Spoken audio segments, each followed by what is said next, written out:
iniciamos la sesión 6.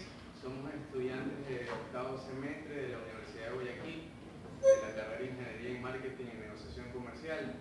Mi nombre es Jefferson Albaez y junto a mi compañero Walter Lázaro y Karen Valverde vamos a hablar acerca del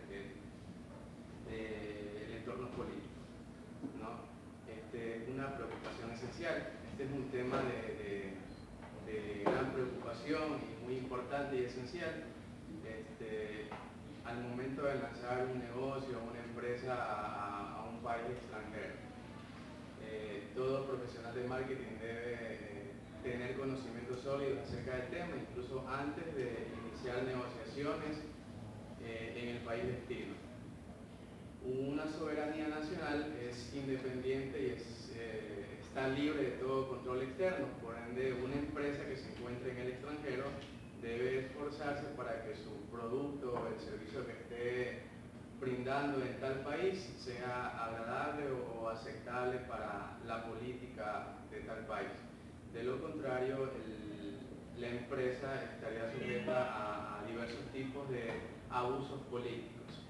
Entonces, desde una perspectiva global, el comercio global se dice que se enfoca en la guerra de los plátanos. Karen, ¿a qué se debió esta guerra? Bueno, sí, Jefferson. La Unión Europea impuso aranceles, cuotas de tarifas aranceles que permanecieron las importancias de sus colonias anteriores, en lo que es el Caribe y África, distribuidas por empresas europeas por encima de los plátanos norteamericanos, distribuidos por compañías estadounidenses. Chiquita Brown Internacional y Dollar Brown argumentando que las barreras comerciales ilegales de la UE les estaban costando 520 millones de dólares al año en ventas perdidas en Europa. Solicitó ayuda del gobierno de Estados Unidos. Finalmente se llegó a un acuerdo que incluía precios altos para las bananas latinoamericanas y cuotas gratuitas de bananas por las colonias europeas. En el año 2007, este problema se centró en los plátanos. Por eso que los plátanos de la América Latina suelen ser largos, rectos, mientras que los de los países sin aranceles son pequeños y curvos.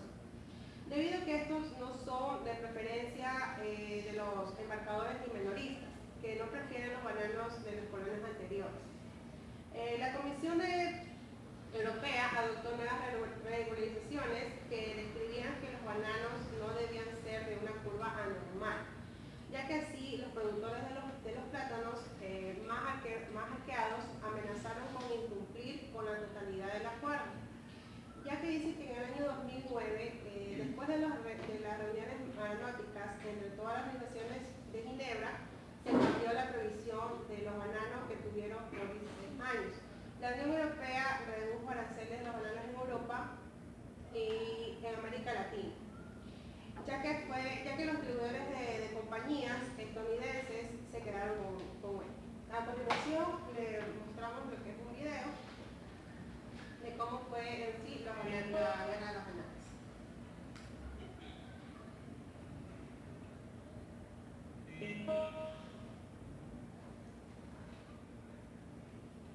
Probablemente hoy hayas comido un plátano. Es la fruta más exportada y consumida del mundo. Pero la popularidad del plátano esconde un pasado oscuro. Una historia de explotación que cambió Centroamérica para siempre. Originario de Papúa Nueva Guinea, el cultivo del plátano se extendió a través de la India y el mundo islámico, hasta llegar a las costas africanas. En el siglo XV, comerciantes portugueses comenzaron a establecer plantaciones en sus colonias en América. Los plátanos se popularizaron como base de la alimentación para los esclavos, por su alto nivel calórico y sobre todo por el escaso coste de producción. Pero la exportación no era rentable, porque la fruta no aguantaba el largo viaje hasta las metrópolis. Con los avances en el transporte empezó a exportarse a Occidente, y las posibilidades de negocio se multiplicaron. A finales del siglo XIX, las compañías estadounidenses Tropical Trading and Transport Company y Boston Fruit Company, provistas de barcos refrigerados, competían por el control del comercio de plátanos. En 1899 las dos empresas se fusionaron y nació la United Fruit Company, que se dedicó a mejorar la infraestructura de Centroamérica para la producción de plátanos. Establecieron radios, trenes y plantaciones en Guatemala, Honduras, Costa Rica, Nicaragua, Panamá y el departamento colombiano de la Magdalena. Llegaron a controlar 1,5 millones de hectáreas de terreno. Sus trabajadores la apodaron el pulpo, porque nada ni nadie escapaba a su control. Para eliminar todos los obstáculos que impedían su expansión, la bananera consiguió dominar políticamente los pequeños países centroamericanos. Así nació la República Bananera, y su máximo exponente fue Honduras. El sistema de las repúblicas bananeras funcionaba así. La United Fruit Company colocaba a dirigentes en el poder. Ellos les daban concesiones de terreno y los contrataban para construir redes ferroviarias estatales, que en verdad eran utilizadas para transportar plátanos. El gobierno rebajaba los impuestos sobre las exportaciones y silenciaba las protestas de los trabajadores. A cambio, la United les ofrecía el apoyo de Estados Unidos. Para conseguirlo, la empresa convenció al Congreso estadounidense de que los sindicatos de trabajadores eran comunistas y que había que evitar el triunfo del comunismo en Centroamérica ante todo. Con esta excusa, financió y apoyó golpes de Estado en Honduras en 1912 y en Guatemala en 1954. Mientras tanto, en Estados Unidos se popularizó el consumo de plátanos gracias a las masivas campañas de marketing. Anuncios, revistas, libros de cocina e incluso material escolar promocionando los beneficios del plátano. La estrategia de marketing de United se centró en aumentar la fidelidad a la marca y con el nombre de Chiquita Banana empezó a poner etiquetas individuales en cada fruta. Pero el coste real en los países donde se producía no tardó en dejar secuelas. En 1928, una huelga en La Ciénaga, Colombia, se convirtió en una masacre en la que murieron cientos de trabajadores a manos del ejército, que defendió los intereses de la multinacional frutera con violencia. Los muertos fueron cargados en trenes y lanzados al mar. Gabriel García Márquez lo describió en 100 años de soledad. José Arcadio II se arrastró de un vagón a otro, en la dirección en que avanzaba el tren, y los relámpagos que estallaban por entre los listones de madera, al pasar por los pueblos dormidos veía los muertos hombres, los muertos mujeres, los muertos niños, que iban a ser arrojados al mar como el banano de rechazo. En 1954, la propuesta del presidente guatemalteco Jacobo Arbenz de comprar tierras no cultivadas de la United Fruit y distribuirlas entre campesinos dio lugar a un golpe de Estado orquestado por United y apoyado por el gobierno norteamericano. Todo por no perder el monopolio de las tierras y las plantaciones guatemaltecas. Las dictaduras militares controlaron Guatemala hasta 1986. En 1958, la United Fruit Company fue obligada a vender parte de sus acciones para cumplir la ley estadounidense antimonopolios, pero su influencia sobre la política de Centroamérica se ha mantenido hasta hoy. Chiquita insiste en que sus plantaciones son sostenibles. Esto sería fácil de creer si obviáramos la historia que le precede.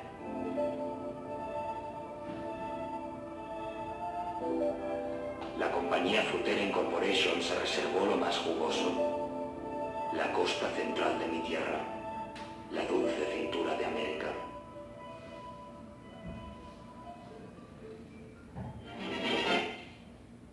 Bueno, lo que es la soberanía de las naciones, se dice que la soberanía de las naciones es el poder de mando que tiene la sociedad para elegir y luego decidir. ¿Qué nos puedes decir, Lázaro, sobre eso? Sí, mira, en el contexto de las leyes internacionales, un Estado soberano es independiente y libre de todo control interno. Disfruta una total equidad legal con otros Estados, gobierna su propio territorio y selecciona todo su sistema político, económico y social. Y tiene el poder de entrar en acuerdos con otras diferentes naciones o países. La soberanía se refiere tanto a los poderes que ejerce un Estado en relación con otros países y todos los poderes supremos que ejerce sobre cada uno de sus miembros, es decir, sus ciudadanos. Un Estado especifica requisitos para cada uno de sus ciudadanos, define fronteras geográficas y controla el comercio y movimiento de sus personas dentro y fuera de sus fronteras, ya que todo ciudadano debe estar de acuerdo y acatar toda orden que le impone su nación o en otras partes del mundo. Se puede cambiar la soberanía, de hecho sí se puede modificar para llegar a ciertos acuerdos comerciales con otros países. La Unión Europea, el Tratado de Libre Comercio son ejemplos muy claros donde estos miembros acuerdan voluntariamente ceder acuerdos o derechos soberanos para participar en un acuerdo comercial. Jefferson, no sé si puedes aportar algo sobre la estabilidad política del gobierno. Sí, antes de entrar en contexto me gustaría poderles mostrar un video. En lo que respecta a la política y lo social, es normal que existan partidos o grupos que sustenten ciertas ideas y que para su aplicación sean capaces de casi cualquier cosa. Sin embargo, muchas veces no se toma en cuenta el costo económico que al final traerá todo esto. Es por ello que el día de hoy, Moni Ninja, reflexionaremos sobre por qué es importante para la economía que haya en un país tanto estabilidad social como política. Hola, soy Isaura y una semana más te doy la bienvenida a tu sección Moni Ninja, donde hablamos sobre finanzas personales. Si te interesan estos temas, te invito a que te suscribas y actives las notificaciones para que no te pierdas nuestros próximos episodios. Bueno, pues en esta sección nos gusta hablar de dinero y como bien sabemos, lo que sucede en nuestra economía familiar se ve totalmente influenciado por lo que ocurre alrededor de nosotros, tanto en lo político como en lo económico. Es por ello que deberían interesarnos, aunque sea un poquito, estos temas en función del país donde vivimos. Yo les confieso que no soy muy de seguir lo que pasa en la política, pero cuando suceden cosas importantes sí que me involucro, ya que al final sabemos que si existe inestabilidad en nuestro país, esto se traducirá en que dentro de unos meses tendremos menos dinero en nuestro bolsillo. El problema es que generalmente los grupos sociales que tienen una demanda determinada suelen tener razón en lo que piden. Sin embargo, muchas veces se pasa por alto que cuando los reclamos vienen de la mano de violencia, luchas en los medios públicos o incluso manifestaciones de la población, esto afecta mucho la imagen de un país en el exterior. Aquí es donde yo sé que muchos me dirán, pues a mí qué me importa, ¿no? Si se piensa mal de mi país en el exterior, total yo ni salgo de viaje o no convivo con esta gente, ¿no? Pero sí que resulta de interés, ya que mientras más inestable se perciba un país, menos interesante resultará para hacer negocios con él. Esto tiene dos efectos importantes. Primero, la inversión extranjera se asusta. Pongamos el caso de Cataluña, pues según Josep Bou, presidente de empresarios catalanes, durante el proceso de independencia se ha paralizado totalmente la inversión extranjera. Y es que si esto lo bajamos al nivel de los mortales, es como si ves que tu mejor amigo o amiga con la que pensabas poner un negocio, de repente comienza un divorcio horroroso de esos en los que se pelean y no saben qué hacer con el dinero. Aunque tú confíes mucho en tu cuate, yo creo que sería mejor detener por un tiempo la puesta en marcha del negocio en lo que se asienta la situación, ya que no sabes si tendrá que pagar pensión o si incluso puede que se tenga que cambiar de ciudad. Y pues es así más o menos como se piensa respecto a la inversión. Un país se contendrá de poner dinero en otro hasta que aparezca un mejor escenario. Número 2. Los créditos salen más caros al país. Esto bueno es por la simple lógica de que cuando se vislumbran problemas sociales en un país se corre un mayor riesgo de que las deudas de este no se paguen en tiempo. Es cuando las instituciones calificadoras de deuda, que seguro las has escuchado, pues dicen, este amigo es muy difícil que nos pague y esto hace que obviamente baje nuestra calificación, lo cual automáticamente hace que el Estado pague más intereses por el dinero con el que se está financiando. Y bueno, aunque esto te suene muy abstracto y lejano, la realidad es que ambas cosas tienen efectos a mediano y largo plazo en nuestro bolsillo, ya que si no hay inversión extranjera se frena la creación de puestos de trabajo, cosa que no ayuda al desempleo obviamente. O si los créditos son más caros, pues sube la tasa de interés de tu banco y ya acabas pagando más por los créditos en los que hayas incurrido. Finalmente, el consumo se ve directamente afectado, ya que menos familias tendrán dinero para gastar. Así que como vemos, la estabilidad social también se convierte en económica y esto en definitiva impacta tu bolsillo. Por otra parte, también sé que muchas luchas ideológicas o sociales tienen la mítica idea de, bueno, lo vamos a pasar mal por un tiempo, pero luego todo se compondrá y ya tenemos más dinero para nosotros, o la lucha, no importa, tendremos que sacrificarnos, pero valdrá la pena. Sin embargo, la realidad es que normalmente los escenarios de crisis se eternizan y la recuperación tarda en llegar mucho más de lo que nos advierten. Así que amigos del canal, los invito a que cada vez que apoyen una idea o movimiento social, pensemos en qué efectos económicos puede traer para nuestro país, porque una vez que se ponen en movimiento los engranajes de las revoluciones sociales, puede ser difícil pararlas. Y como ejemplo de todo esto que les digo, pues tenemos el proceso de independencia que hemos estado viviendo este mes en Cataluña y que además de que emocionalmente ha sido desgastante porque, bueno, obviamente cuando sabes de economía pues te das cuenta de que las decisiones que se toman pues te van a acabar influyendo y bastante, ¿no? Entonces, pues bueno, imagínense que actualmente tenemos una fuga de 1.700 empresas, de las cuales muchas son grandes. Todo esto en un lapso muy corto, un mes. También se ha paralizado la inversión extranjera. Se perdió una candidatura europea para situar a Barcelona como capital de empresas farmacéuticas.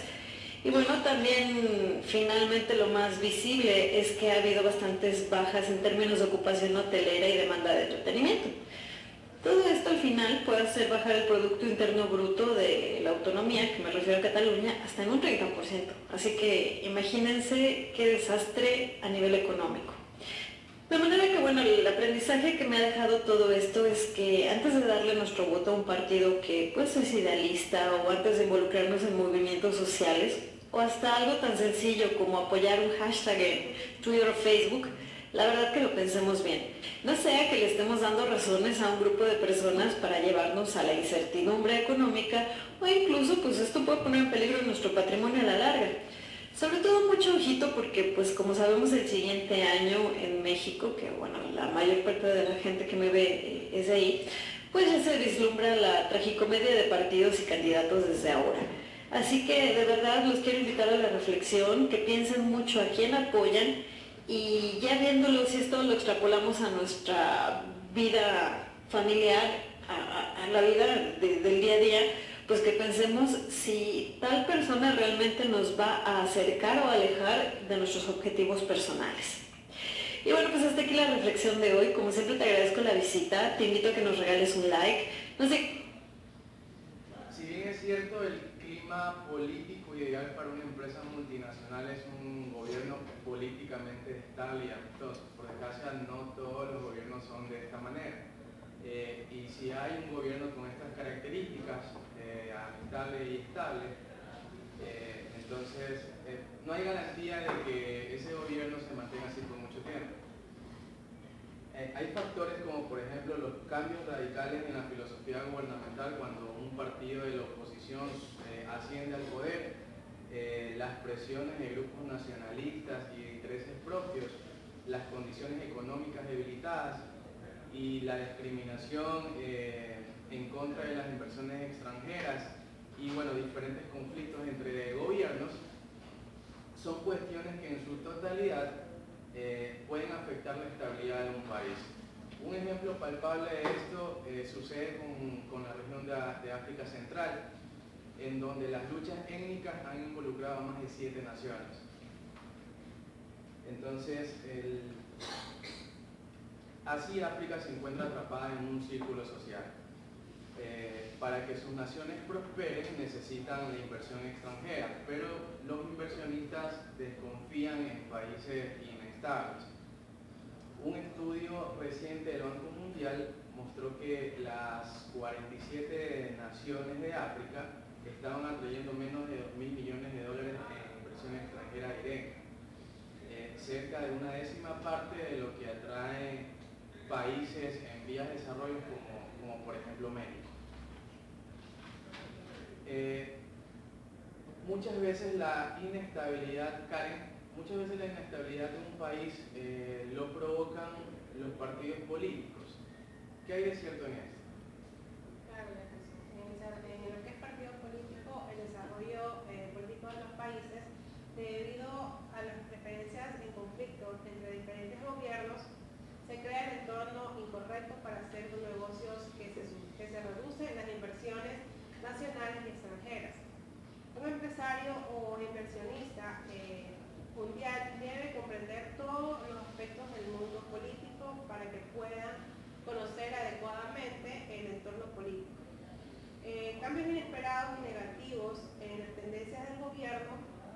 y cualquier causa de cambio. Puede ser la revisión actual de la política en lo que es en el país de crucial para determinar la estabilidad y el interés público en sus productos de venta en el mercado.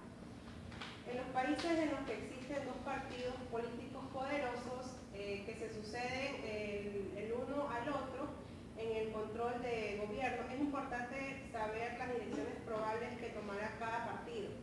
Por ejemplo, en Gran Bretaña, el Partido Laborista tradicionalmente ha sido más restrictivo en cuanto al comercio extranjero que el Partido Conservador. Al estar en el poder, el Partido Laborista ha limitado las importaciones, mientras que el Partido Conservador ha tenido a liberar el comercio exterior cuando ha subido al poder. A continuación, le damos un video de acuerdo a lo que es partido político.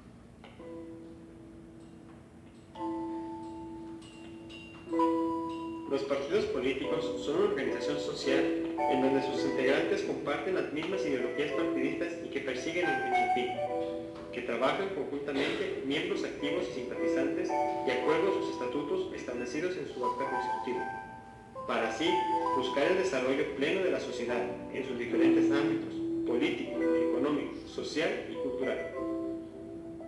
Para poder contribuir con el desarrollo pleno de una sociedad en el partido político, hay que cumplir con ciertos requisitos establecidos en su acta constitutiva, como lo son presentar solicitud de escrita, ser mayor de edad, conocer los lineamientos de su partido, no militar en algún otro partido, cumplir con el llenado de documentos requeridos y comprometerse a la lucha de su ideología partidista. Una vez siendo parte de una organización partidista, hay que asumir los derechos y obligaciones que recaen en cada uno de sus integrantes, como votar y ser votado, incluirse a una planilla, recibir apoyo y orientación del partido, emitir puntos de vista en las asambleas, representar a los partidos. De igual forma, nos veremos comprometidos a participar activamente en las actividades dentro y fuera del partido, cuidar de los recursos del partido, tanto humanos, financieros, culturales, entre otros, no generar conflictos dentro del partido, promover el voto en favor de nuestro partido. Una vez de que se es contribuyente de los derechos y obligaciones del partido, y si no se realizan los actos correspondientes, caemos en la expulsión de la organización, que podrá ser por detectársele actos de corrupción, que practique otra ideología partidista y que se afilie a otro partido, que cause conflicto en el interior de la organización. Una vez que por unanimidad se vea necesaria la expulsión para hacerla válida, hay que presentarla a la solicitud a la Asamblea General.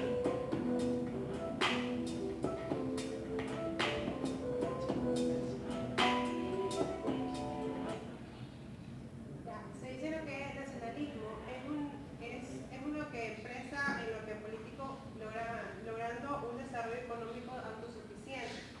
Se requiere que la eliminación de la dependencia de productos connacionales.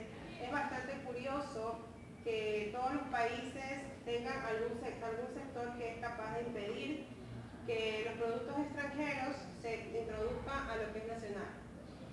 Es una especie de nacionalismo económico. Los habitantes no quieren comprar algo importado, quieren comprar directamente algo nacional. Los países europeos tienen su marca de coches y los más vendidos eran precisamente los nacionales. Se dice que pocas interferencias extranjeras, hace tiempo esto se acabó. En lo que es la globalización ha disparado el comercio y ha acabado con estos monopolios locales, pero sigue sucediendo en otros sectores. Los sentimientos de nacionalismo se manifiestan en una variedad de formas, incluyendo llamadas como compra solo los productos nacionales. Por ejemplo, la campaña estadounidense Buy American, en términos generales, cuanto más amenaza se sintió un país por alguna fuerza exterior, es más declina la economía interna. Lo que es el nacionalista se vuelve para proteger contra las intervenciones del exterior. Lázaro, ¿por qué Toyota, que es la marca más reconocida a nivel nacional e internacional, tuvo ese pequeño error en el año 1980. Sí, mira, Toyota es una empresa japonesa fundada en 1933. Se dice que es muy reconocida a nivel mundial porque es una de las primeras empresas dedicadas a la producción y venta de automotores, ¿verdad? Es importante que los especialistas no confundan el nacionalismo cuya aversión sea dirigida hacia un país, en términos generales con un temor o resentimiento generalizado dirigido hacia una nación. A medida del año 1980 y empezando el año 1990, Toyota tuvo este error ya que sus ventas empezaron a decaer. Al momento que ellos empezaron su investigación de mercado, se dieron cuenta que no era la única empresa que bajaban las ventas, sino otras empresas alemanas que también radicaban en dicho país y se dedicaban prácticamente a la venta de automotores. Este problema ellos pensaban, esta empresa japonesa, que era por un problema de nacionalismo, pero normalmente no fue así. El gobierno estadounidense empezó a hacer acuerdos con empresas estadounidenses para que ellos den accesibilidad a las personas que vivían en dicho país para que puedan obtener mucho más rápido un automóvil, ¿verdad? Entonces Toyota empezó a hacer una campaña publicitaria para que su margen de venta sea igual que en otros años anteriores.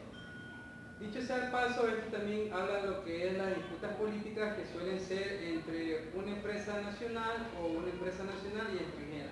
Hay muchos factores de lo que es las disputas comerciales, pero dentro de ellas están lo que son las indiferencias y lo que es el proteccionismo. Las indiferencias es cuando un gobierno no está totalmente enterado que hay probabilidad de que ellos pueden hacer acuerdos comerciales con otros países que no son desarrollados, sino que hay que aprovechar los beneficios de lo que ellos compran. Y el proteccionismo también, hay naciones donde ellos realizan campañas publicitarias para que se consuma prácticamente lo de ellos, como fue en el gobierno anterior, que en nuestro país empezaron con las campañas de consumir primero lo nuestro. Jefferson, por favor, háblanos algo sobre los riesgos políticos y las negociaciones de los globales. Las cuestiones de soberanía, las distintas filosofías políticas y el nacionalismo se ven manifiestos en una variedad de acciones gubernamentales que aumentan los riesgos de los negocios globales. Estos riesgos pueden ir desde la confiscación, el mayor de ellos, hasta muchas normas y regulaciones gubernamentales menores, pero aún significativas, como controles cambiarios, restricciones sobre importaciones e exportaciones, y controles de precios que pueden afectar el desempeño de las actividades empresariales de manera directa. Entonces, el riesgo político más extremo es la confiscación. Esto es apropiarse de los bienes de una empresa sin pago. Sucedieron dos importantes confiscaciones de propiedades estadounidenses cuando Fidel Castro asumió el liderazgo en Cuba y después con el derrocamiento de Shah de Irán. La confiscación fue más predominante durante los decenios de 1950 y 1960, cuando muchos países subdesarrollados utilizaron la confiscación como medio de crecimiento económico, aunque resultara ineficaz.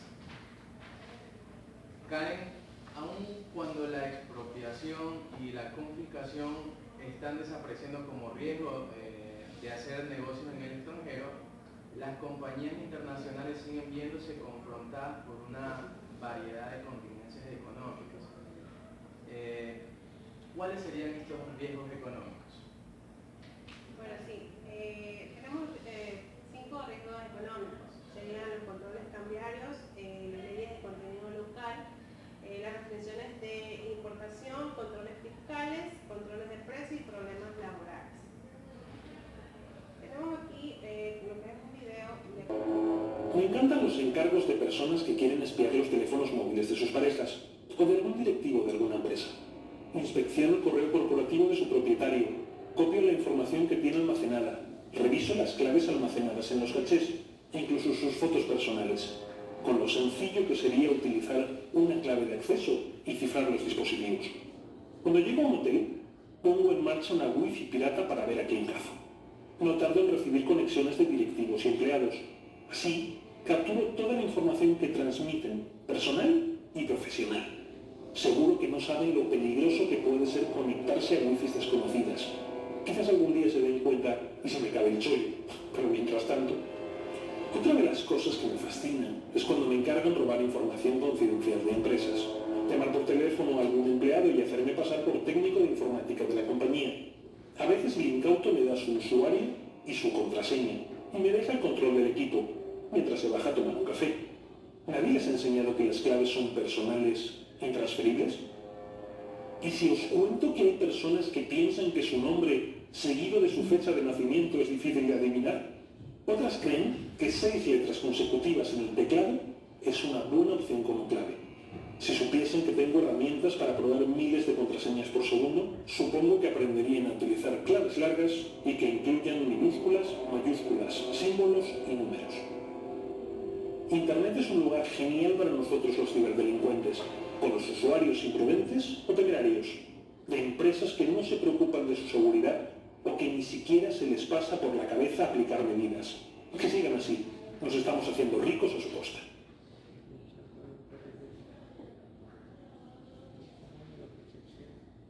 El siguiente tema es valoración de la vulnerabilidad política. Existen al menos tantas razones para la vulnerabilidad política de una empresa como hay filosofías políticas, variaciones económicas y diferencias culturales.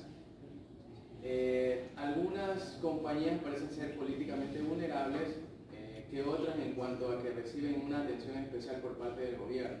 Dependiendo del atractivo de una empresa, esta atención especial puede derivar en acciones positivas como en negativas. Un ejemplo palpable de esto sucedió con la empresa Continental Can Company. Es una empresa estadounidense, en su tiempo fabricaba y comercializaba envases enlatados en China. Hubo un tiempo en que la economía de China se debilitó, haciendo que China decretara que el envase de aluminio fomentaba el desperdicio. China rápidamente duplicó los aranceles de los derivados con los que se fabrica el envase enlatado. También incluso impuso un nuevo impuesto para los consumos de bebidas enlatadas. Entonces, para la empresa Continental Can Company, una inversión que parecía dar potenciales ganancias en pocos años, se inutilizó por la decisión que tomó China. Entonces, esto quiere decir que empresas pequeñas, medianas, incluso empresas grandes, no están exentas a cualquier decisión política de un país. Así como hay empresas que son vulnerables a las decisiones políticas de un gobierno, también hay productos que son vulnerables a las decisiones de un consumidor. Entonces, hay productos y asuntos políticamente sensibles. Antes que tú continúes, yo por ejemplo tengo un ejemplo claro en este tema. Sucedió por ejemplo con la empresa Mattel, cuando quiso lanzar su producto, la famosa Barbie, en una región occidental, exactamente en el país de Arabia Saudita. Entonces, Mattel no realizó estudios, no analizó el comportamiento de dicha localidad. Obviamente ya tenía experiencia y tenía mucha acogida en países anteriores, entonces lanzó al mercado la muñeca Barbie.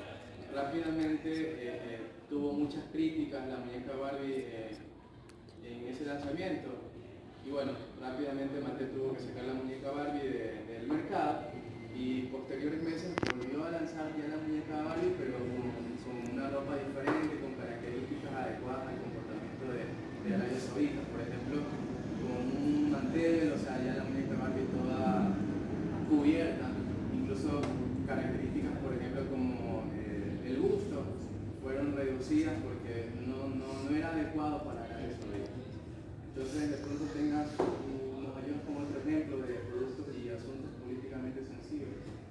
Aunque no existen fórmulas específicas para determinar la vulnerabilidad de un producto en cualquier momento dado, hay algunas generaciones que pueden ayudar a identificar la tendencia de los artículos a ser políticamente sensibles. Los productos que tienen o que se percibe que tienen un efecto sobre el ambiente, tasas de cambio, seguridad nacional, económica y bienestar, de las personas que son públicamente visibles, sujetos a debate público o que se asocian con un país de origen.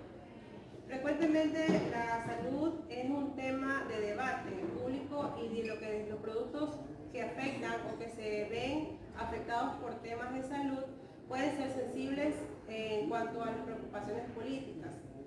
La Unión Europea ha prohibido la carne de res y trata de hormonas por más de una década. Se ha debatido si la prohibición se trata de una cuestión sanitaria o si se reduce la protección de la industria ganadera europea. En el año de 1989, la Organización Mundial de Comercio concluyó que la prohibición carecía de bases científicas.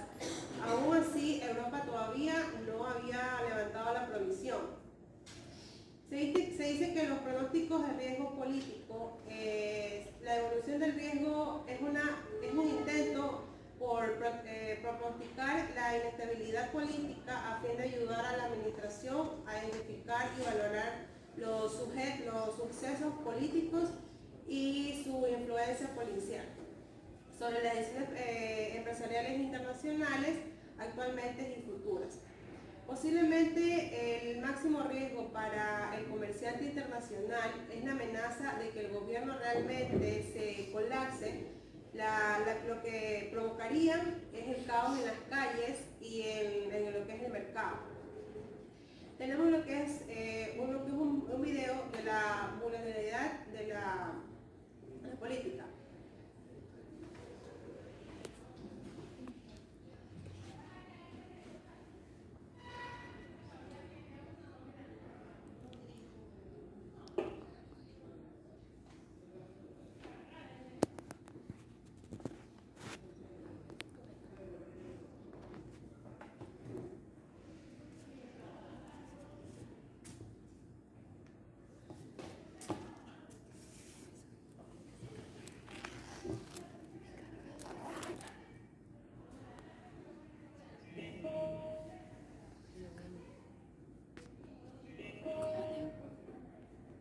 Crece el riesgo político, está creciendo el riesgo político, ya lo hemos visto en Brasil, pero el problema de Brasil no es exclusivamente un problema de corrupción. Es muy importante entender que el problema de Brasil también es de enorme sobrecapacidad, más del 30%, de una economía que sigue renqueando a pesar de que ha conseguido entrar en superávit comercial, y también la inversión productiva real, el consumo. Por lo tanto, desde el punto de vista macroeconómico, Estados Unidos sí tiene elementos macroeconómicos para justificar una compra. Vamos a analizar Japón, porque Japón vuelve a mostrar datos que son bastante pobres, muy por debajo de lo que eran las estimaciones. ¿Y eso qué nos lleva a pensar? Pues nos lleva a pensar fundamentalmente a que si esta primera parte del año no acompaña en términos macroeconómicos en Japón, luego va a ser complicado que Japón consiga esas estimaciones de crecimiento y de inflación que tienen con esa política monetaria 70.000 millones mensuales tan vital. Por lo tanto, cuidado con Japón. Vamos a hablar también de ese entorno, ¿no?, que se está generando en los países productores de petróleo. Mucho cuidado con las estimaciones de aumentos de precio del petróleo, porque ya empieza a resquebrajarse, disculpadme, el acuerdo de la OPEP. Por lo tanto, deberemos prestar mucha atención a la producción de Estados Unidos y deberemos prestar también mucha atención a la evolución de la demanda. China sigue siendo un factor que en todo esto nos debe preocupar. El crecimiento de la deuda china, el crecimiento de los desequilibrios económicos chinos, debemos mantenerlo en el radar porque pueden generar un efecto contrario, y ya se está viendo en los bonos chinos que están subiendo en cuanto a su rentabilidad exigida. Por lo tanto, prestemos mucha atención al entorno macroeconómico en aquellos lugares donde todos los datos políticos nos pueden por lo menos ayudar a buscar oportunidades de compra si acompañan los datos macroeconómicos y los de beneficios empresariales. Muchas gracias a todos. Bueno, a menudo es causa de las inversiones extranjeras de explotar la riqueza del país. Lázaro, ¿qué nos puedes decir sobre la introducción de la vulnerabilidad de política? Una compañía nacional o extranjera no puede controlar ni alterar el entorno político del país donde está desarrollando sus actividades comerciales. Pero un emprendimiento comercial puede tomar medidas para reducir su grado de susceptibilidad y los riesgos políticamente incluidos. ¿Se acusa a los inversionistas extranjeros de explotar la riqueza? Sí, pero tiene mucho que ver esto también el gobierno de dicho país, ya que ellos no toman las medidas para poder aprovechar este beneficio de estas inversiones de una manera positiva.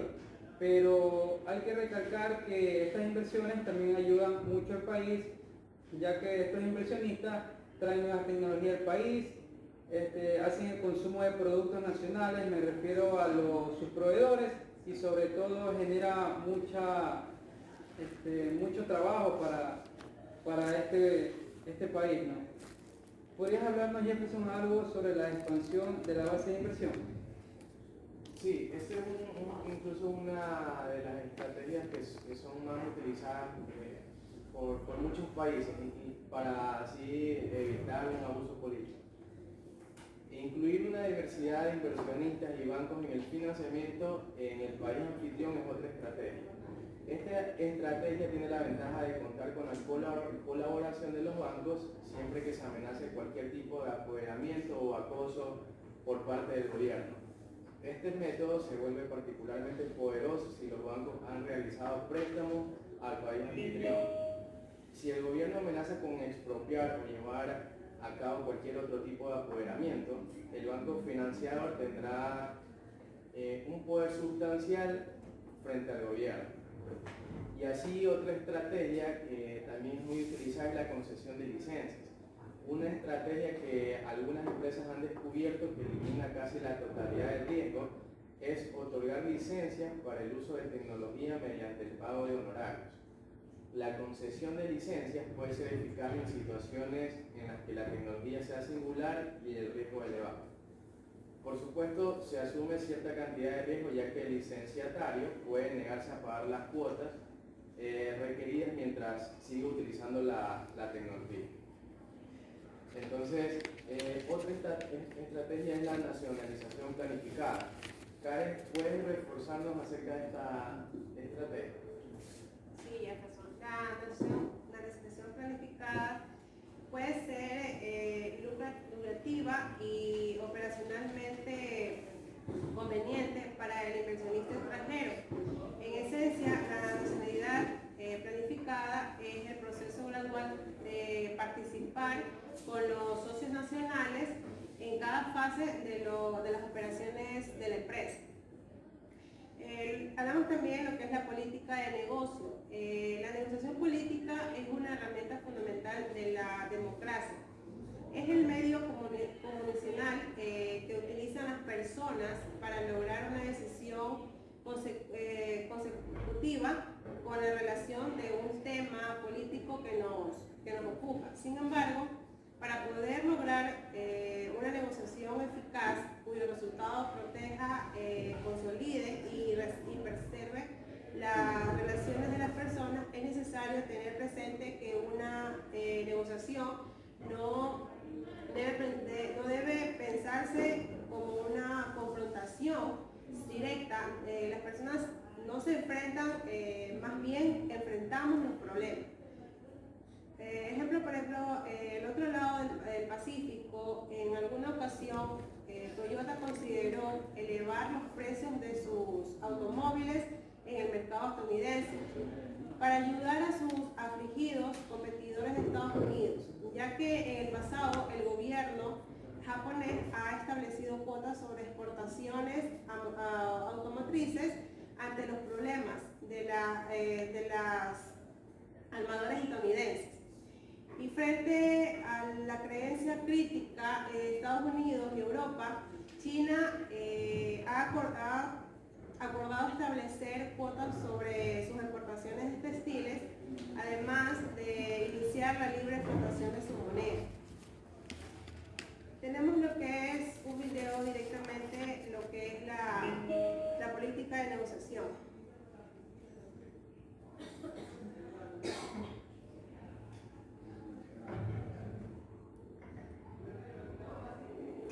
Hola a todos, mi nombre es Hazel Hernández. Este es un video para la materia de técnicas de negociación y mediación de la carrera de Ciencias Políticas de la Universidad Sarmiento. En esta oportunidad vamos a hablar acerca de la negociación política. Primero, definiendo qué es negociación política, es un diálogo en el que hay un intercambio de argumentos, promesas o amenazas que tienen el fin de lograr un acuerdo. Ahora, entre estas tres diferentes herramientas con las que se puede hacer negociación política, las amenazas tienen un rol ciertamente importante porque permiten mantener la dinámica de la negociación, pero son un recurso que el político como tal, o la figura pública, debe usar con mucho cuidado porque pueden atentar contra lo que él busca proyectar, es decir, contra su propia imagen. La negociación política es multiforme y multinivel. Hay instituciones donde se hace negociación política a diario, por ejemplo, en la Asamblea Nacional. Siempre hay fracciones o partidos que negocian en el quehacer de su actividad como tal, de su profesión. Pero también hay espacios públicos donde se puede hacer negociación política, porque de hecho, si bien la política no es simplemente un cargo público, sino que es mucho más amplio que eso, tal como se administra el poder en una sociedad y partiendo de la concepción de la sociedad democrática, la potestad es el pueblo, o sea, el poder está en el pueblo, y de hecho, un grupo de personas reunidas, dialogando, ya hacen vida política, ejercen su ciudadanía. Entonces, podemos encontrar espacios tan comunes como una plaza, donde se hace negociación política y se hace vida pública y vida política a la vez. Claro que en estas negociaciones siempre hay un componente netamente subjetivo, es decir, allí intervienen creencias, incertidumbres, e incluso la cultura tiene mucho que ver y es lo que le da el dinamismo a este tipo de negociaciones y las hace, si se quiere, un poco difíciles a la hora de lograr acuerdos. No es imposible, pero sí requiere de más esfuerzo por parte de la parte involucrada en la negociación. Hay diferentes tipos de negociaciones políticas donde podemos ver diferentes escenarios. Hay una de voluntad mutua donde ambas partes quieren negociar, una voluntad parcial donde una de las partes quiere negociar y la otra no. De voluntad mutua estratégica donde ambas partes quieren negociar, pero sobre cosas diferentes. Está la voluntad parcial estratégica donde una de las partes no quiere negociar a menos que se dé una condición previa a eso. Y está la voluntad restringida donde ninguna de las partes quiere negociar, pero debe negociar. Esto por lo menos lo podemos encontrar en los debates entre partidos, en espacios como la Asamblea Nacional, donde tienen que, de forma obligatoria, negociar acerca de las leyes en el país, por ejemplo. Otro aspecto de evaluar es la incertidumbre. Este aspecto es importante porque quien tenga el control de la información en una negociación tiene muchas más probabilidades de éxito al lograr un acuerdo que lo beneficie a él. Entonces podemos encontrarnos con la certidumbre sobre una información donde ambas partes tienen la misma información, el mismo nivel de información acerca de lo que se está negociando. Está la incertidumbre blanda, donde una de las partes sabe más que la otra sobre el mismo tema. Ambas saben, pero una sabe más que la otra. Y está la incertidumbre dura, donde ninguna de las partes maneja bien la información acerca del tema a debate. Y por último, debemos llegar a algún tipo de acuerdo. Puede ser un acuerdo con medios y fines mutuos, donde ambos queremos lo mismo y de la misma forma. Puede ser un acuerdo sobre fines y no sobre medios, donde ambos tenemos el mismo objetivo, pero no las mismas estrategias. Así, o un acuerdo sobre medios y no sobre fines, donde ambos tenemos las mismas estrategias, pero no los mismos objetivos. O un acuerdo sobre ninguno de los dos, donde no tenemos ni las mismas estrategias ni los mismos objetivos. Ya, se dice que vamos a hablar de lo que es el fomento gubernamental.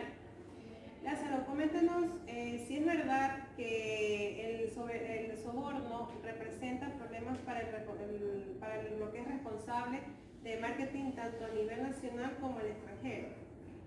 Un método para lidiar con la vulnerabilidad política es el soborno, el intento de disminuir los riesgos políticos mediante el pago a aquellos que tentan con el fin de que intervengan a favor de la empresa multinacional.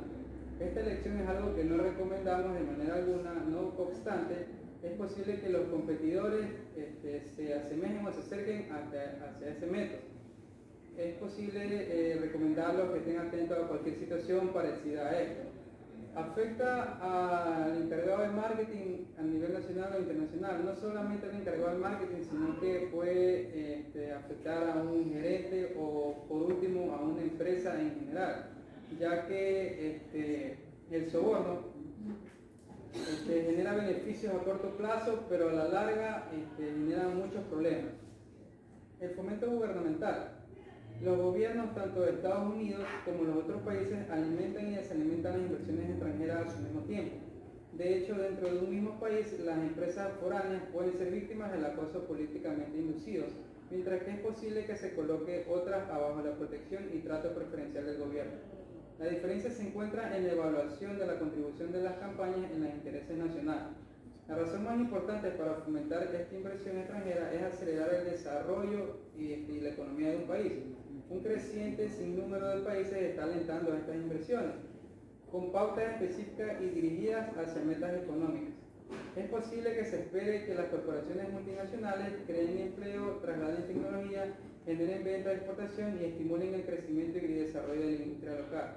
Preserven la tasa del cambio y satisfagan una combinación de todas estas expectativas como requisitos para las concesiones del mercado. Esto es todo sobre la sesión número 6. Muchas gracias por su atención.